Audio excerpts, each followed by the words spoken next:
Samantala sa pagharap kagabi ni Ka-Angel Manalo sa mga miyembro ng media, isiniwalat niya ang mga umunoy maling pamamalakad sa Iglesia ni Cristo. Tinukoy niya ang Philippine Arena na isa raw sa mga bunga nito. Pero paglilinaw ni Ka-Angel, hindi ang kanyang kapatid na si Ka-Eduardo ang kinakalaban nila.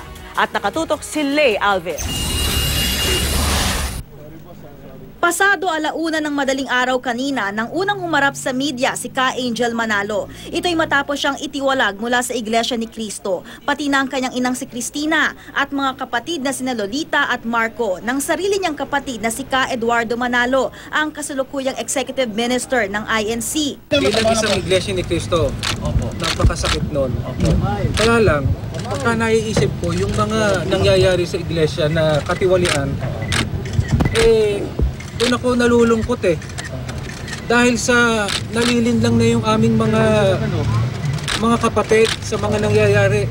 Pero giit ni Angel, hindi nila kinakalaban ang kapatid niyang si Ka-Eduardo Manalo. Napilitan lang daw siyang lumantad dahil sa iba't ibang anomalya. Mahal po namin ang aming kapatid. Kaya lang ang nagiging problema po natin, yung mga nasa paligid po niya, nasira na po ang doktrina ng Iglesia ni Cristo. Kung papaano nyo hinangaan nun, ngayon po, nakita nyo, napakarami ng anomalya, napakaraming mga tiwali na ginagawa po ngayon sa Iglesia. Ang amin lang pakiusap, huwag siyang maniniwala doon sa sanggunian na kanyang pinagkakatiwalaan.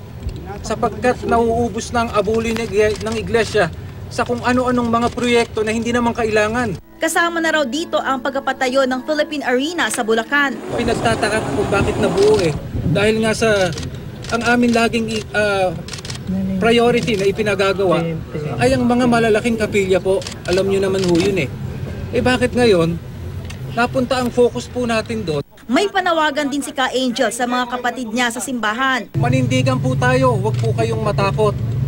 Kung maaari sana, pumunta na po kayo dito, mag-vigil po tayo para po matapos na po lahat to at makapagbigay po ng strong statement sa kapatid na Eduardo Manalo na ang Iglesia po ay totoong nasasalaula na.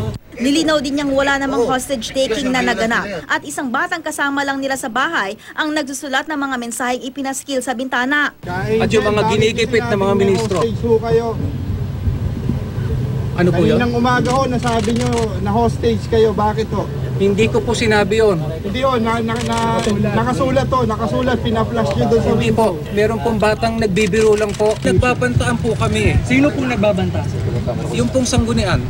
Agad namang sinalag ng spokesperson ng INC na si Ka-Edul Zabala ang ilan sa mga pahayag. Kasinungalingan pa rin. Ang paratang po ay dahil daw ipinatayo ng Iglesia ni Cristo ang Philippine Arena, ay hindi na naituloy ang pagpapatayo ng mga kapilya sa loob ng Iglesia ni Cristo. Since 2011 up to now, nasa 800 mahigit ang kapilyang ipinatayo bago ng Iglesia ni Cristo. Yan nga ba ang dahilan kung bakit nagkaroon ng pagtitiwalag po Sapagkat walang lugar sa Iglesia ni Cristo po yung ayaw sumunod sa aral ng Biblia ukol sa pagsasabi ng katotohanan. Dumating din doon sila QCPD Director Joel Pagdilaw at Quezon City Mayor Herbert Bautista para raw tiyakin ang seguridad ng mag-ina sa loob ng bahay. Pero sa kanilang assessment, ako naniniwala wala namang hostage taking. We're just here to ensure peace, ensure that everything's fine. magdamag ding nagbantay ang ilang miyembro ng Iglesia ni Cristo sa labas ng naturang bahay. Ang ilan sa kanila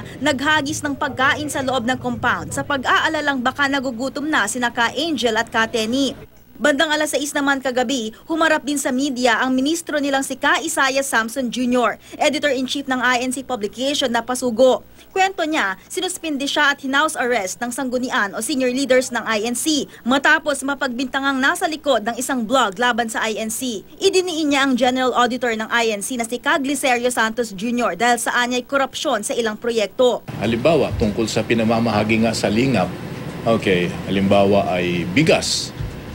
Kahit na makukuha lang yung isang sakong bigas ng halimbawa 1,700 o 1,750, ay magugulat ka na lang, ang ibinayad pala ay 1,900 o 1,950. Mayroong mga corruption somewhere.